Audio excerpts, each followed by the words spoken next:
నుంచి పేద సాద కుమ్మరి కమ్మరి ఒట్లంగి చాకలి మంగలి యాదవ అనేక రకాలైనటువంటి సంపూర్ణ కులాలు అన్ని మతాలను ఐక్యం చేసి అభివృద్ధిని సాధిస్తామని ఈ సందర్భంగా మీకందరికి కూడా విజ్ఞప్తి చేస్తూ నిన్ననే భారత రత్న తిరిగి వచ్చింది. ఈ మధ్యనే ఎల్కే అద్వానీ గారికి భారత రత్న బిరుదు ఇచ్చారు.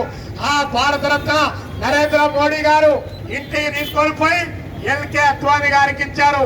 వాళ్ళ పార్టీ నేత మాజీ ఆయన హోంమంత్రి ఆయన నిన్న ప్రకటించాడు 7వ తారీఖు ఈ దేశంలో ప్రజాస్వామిక విలువలు లేవు, ప్రజాస్వామ్యాన్ని బలమైనటువంటి సౌదాల పైన నడిపించగలిగిన శక్తి రాహుల్ గాంధీ గారికి ఇండియా కూటమికే ఉందని చెప్పి మీ పార్టీకి సంబంధించిన ఎల్కే అద్వానీ గారు ఒక బహిరంగ ప్రకటన చేశారంటే ఈ 10 సంవత్సరాల కాలంలో నరేంద్ర మోడీ గారు ఎంత దుర్మార్గమైనటువంటి పరిపాలన కొనసాగించాడో ఆలోచించమని చెప్తా ఉన్నాం. ఈయన ప్రధానమంత్రి అయిన తర్వాత దేశం ఎక్కడికో పోయిందంట. ఎక్కడికి పోయింది ఆయన? అంత ముందు 14 మంది ప్రధానమంత్రులు పనిచేసి 55 లక్షల కోట్ల అప్పు. ఇప్పుడు 2014 నుంచి 2024 వరకు నువ్వు పరిపాలన చేస్తే 1,55,000 కోట్ల అప్పు చేశావు. ఈ అప్పు చేసినటువంటి ఘనత నీకు తప్ప. రైళ్లు అమ్మావు, విమానాలు అమ్మావు, రోడ్లు అమ్మావు, ఎల్ఐసీలు అమ్మావు, బ్యాంకులు అమ్మావు.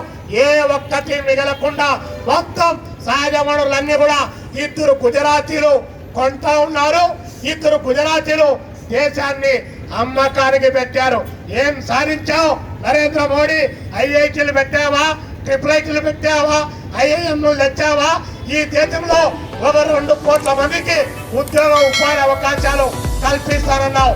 ఈ 10 సంవత్సరాల్లో 20 కోట్ల మందికి ఉద్యోగ ఉపాధి అవకాశాలు కల్పించాలి. కానీ ఒక్కరికైనా ఒక ఇన్ఫ్రాస్ట్రక్చర్ పరిశ్రమను కానీ ఒక ఫ్యాక్టరీని కానీ ఏమైనా నిర్మాణం చేపట్టావా? ఏ ఒక్కటి చేపట్టలేదు. జిఎస్టీ ట్యాక్స్ వేసావు, ప్రజల పైన పన్నులు వేసావు. 755 మంది రైతుల్లో ఢిల్లీ సరిహద్దుల్లో చంపేశావు. రైతాంగ వ్యతిరేక చట్టాలు తెచ్చావు. కార్మికుల హక్కుల్లో కాలరాజు వేశావు. విద్యా రంగానికి మతోన్మాన చెదుళ్ళు పట్టించావు. అందుకే నరేంద్ర మోడీ ఓడాలి. ఇక్కడ కిరణ్ కుమార్ రెడ్డి ఓడిపోవాలి. మళ్ళీ ఒకసారి నరేంద్ర మోడీ గారు కేంద్రంలో అధికారంలోకి వస్తే ఈ దేశంలో దళిత గిరిజనులకు కానీ, మైనారిటీలకు కానీ, ఎస్సీలకు కానీ, గిరిజనులకు కానీ, అడవుల్లో ఉన్నటువంటి ఆదివాసీ బిడ్డలు కానీ ఊరు వదిలి అడవులు వదిలి పారిపోవాల్సినటువంటి పరిస్థితి ఈ దేశం ముందుంది. అందుకనే నరేంద్ర మోడీ గారు ఇప్పటికే అగ్గిపెట్టె చేతిలో పెట్టుకొని జోబిలో పెట్టుకొని ఆయన తిరుగుతా ఉన్నాడు. రాముడు రాముడు రాముడు అని ఆయన అంటా ఉన్నాడు. నువ్వు పుట్టక ముందు, మీ నాయన పుట్టక ముందు, మీ నాయన వాళ్ళ నాయన పుట్టక ముందు నుంచి రాముణ్ణి దేవుడిగా ఈ భారతదేశంలో కొలుస్తా ఉన్నారు.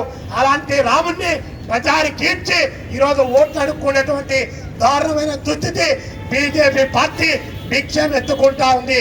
దేవుడి పేరుతో ఓట్ల భిక్షం ఎత్తుకునేటువంటి ఆ పార్టీని కూడా ఓడిద్దామని చెప్పి ప్రజలందరికీ కూడా హృదయపూర్వకంగా విజ్ఞప్తి చేస్తూ ముఖ్య విశ్వనాథ నాయక్ గారి కంచి కొడవలి పైన ఒక ఓటు, అద్దం గుర్తు పైన మరొక ఓటు వేసి గెలిపించమని చెప్పి మీకందరికీ హృదయపూర్వకంగా ఇండియా కూటమి పక్షాన విజ్ఞప్తి చేస్తా ఉన్నాం.